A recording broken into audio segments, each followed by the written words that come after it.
Joining me now for more on this is News Corp senior writer Patrick Carline. Patrick, Peter Dutton held up quite well considering. How did you see the debate? Look, I think it was sort of a nil-all draw. I think that fact about Peter Dutton's father has become sort of more resonant, if you like, today as the day's gone on. Because most people, no one would have knocked him for not going on. Most people would have been in a position where a family member is ill or, ailing, where it is very difficult to perform publicly at the same time. I thought he performed admirably in the circumstances. I thought as a debate, as a political debate, it was probably a nil-all draw. It didn't really change anyone's, frame of reference for the election. I think a lot of people would have been disappointed that there were no grander visions, but that puts aside the fact that Peter Dutton did actually turn up, which in itself was a win. Yeah, I guess that is something to be said for turning up under those circumstances. Now, Greens leader Bandt has handed Labor a list of non-negotiables in order for the Greens to back Labor in forming a minority government, God forbid. The demands include getting rid of negative gearing, limiting the 50% capital gains tax discount to only one current investment property, and they also want rental freeze and caps, Patrick. So they seem determined not just to destroy the energy sector, but also the housing sector. I mean, what do you think is going to happen if you remove all incentives for investors, including negative gearing, capital gains discount, and also put a cap on rental increases? You're going to have a smaller and smaller pool of rental properties, and that's not going to be good for renters. And where does it end? I mean,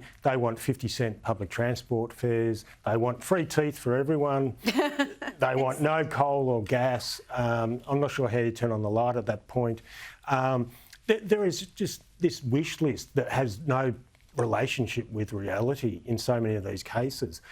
We saw Bill Shorten push for negative gearing changes in 2019 and the electorate said no in a massive way. And the thing about the Greens, I mean, they might get a fingernail on the levers of power here.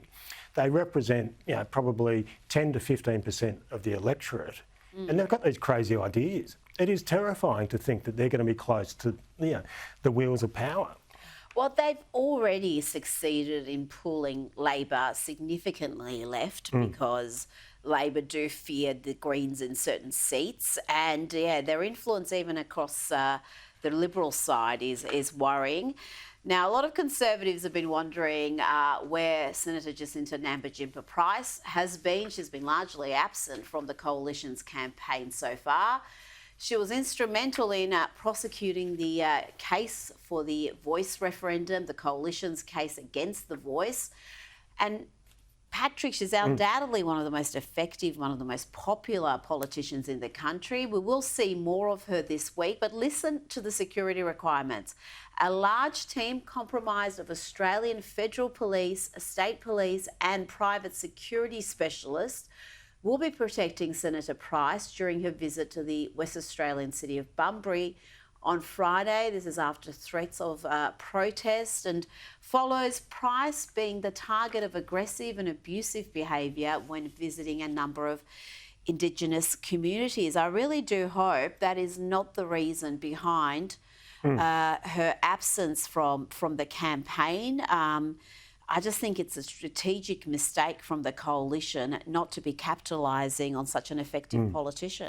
Look, it's a difficult one. She's very popular and she has been threatened in the past. I mean, fears for her safety are not totally unfounded in this sort of new paradigm of protests that we now live in, since October 7.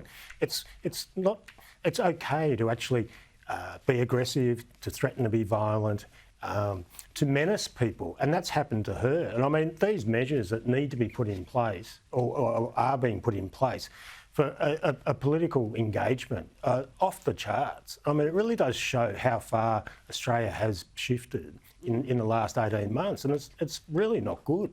No, it hasn't been for the better. We reported yesterday about the Liberals in disendorsing their candidate for the seat of Whitlam, Benjamin Britten, and discussed how ridiculous that was. Well, it's not getting any better for the new candidate. Britain will now be replaced by former New South Wales State Liberal MP Nathaniel Smith, and he's already facing attacks. The Guardian has done a bit of an attack piece outlining new Liberal candidate for Whitlam claimed Marxist brainwashing happened at Australian schools, God forbid.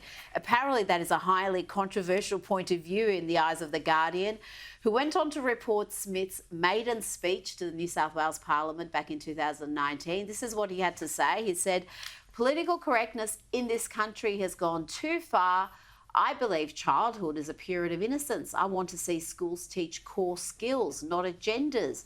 I want my children to learn about history, geography, mathematics, Western civilization, science and the arts, not safe schools, gender fluidity and other forms of Marxist brainwashing." Patrick, I would have thought that's a fairly mainstream view, maybe not of The Guardian, but for most of us, what he said there is that whether you're Labor or Liberal, I think most parents would agree with that. Absolutely. Look, it's not controversial at all.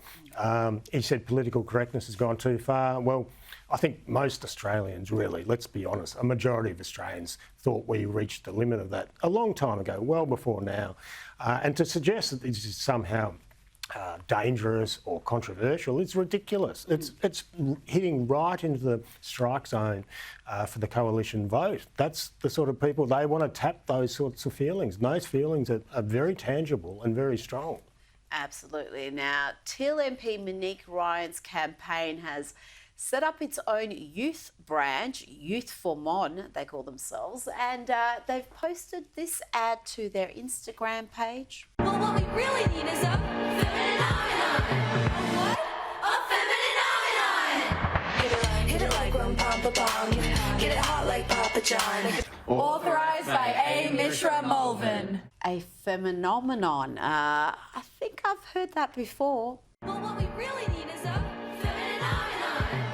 what? A feminine. Hit it like rum pom pom.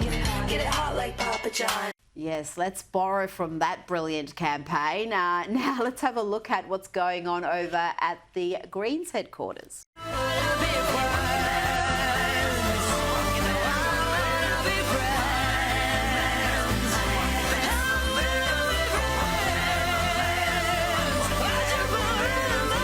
Authorised by J. McCall, Australian Greens, Canberra. That's the Greens when they're not just being complete neo-Marxists, they're doing that. Labor's also been hard at work. We've played plenty of their ads this week. Have a look at this one. Well, I wasn't able to cut everyone I wanted to. I have cut a lot of you. Wendell is cut. Rudy is cut. Janie, you're gone. Stephen, I like your hustle. That's why it was so hard to cut you. Congratulations. The rest of you made the team. Except you, and you. Authorised P. Erickson, ALP Canberra. Interesting, both the Liberals and Labor have used the Simpsons for the social media ads. I don't know what the copyright arrangements are there. I don't know how they're getting away with it, but they are. What do you make of that? It's some of it's funny, some of it is cringeworthy, but how effective will it all be? I think if I was Lady Gaga's people, I'd be getting on the phone to the Greens straight away. I mean, that's a beautiful song. It's just been ruined by... Cease and desist immediately. Yes, infantile sort of politicking.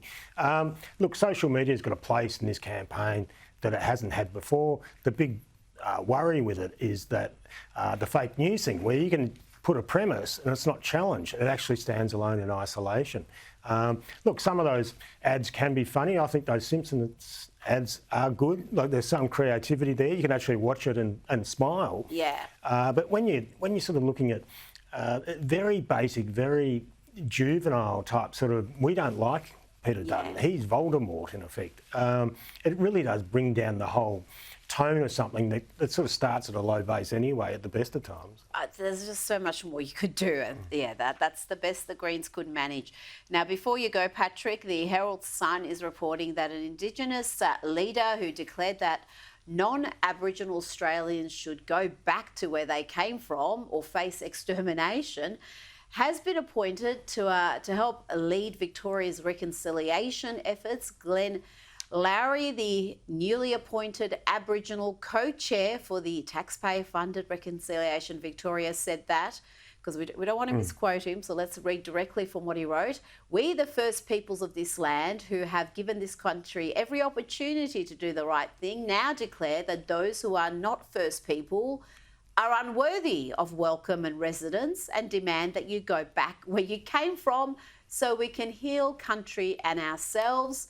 He went on to also write, "If you fail to do so, then further steps to exterminate you, as you did and continue to do to us, may be implemented." He wrote that back in February and has since apologised. But February, we're not talking about some foolish little teenage tantrum. This was only a couple of months ago. Sometimes you can't will back what you've said. This is dreadful. You can't.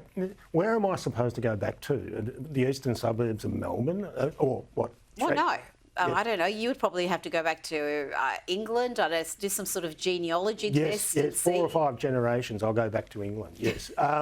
Look, that is ludicrous, and the idea that he actually has a perch, a very senior one. Yeah, is outrageous. You can't wheel back some comments. Sometimes you've got to be accountable for what you say, and that is ridiculous. Absolutely. Patrick Carlyon, thanks for your time. Thanks, Rita.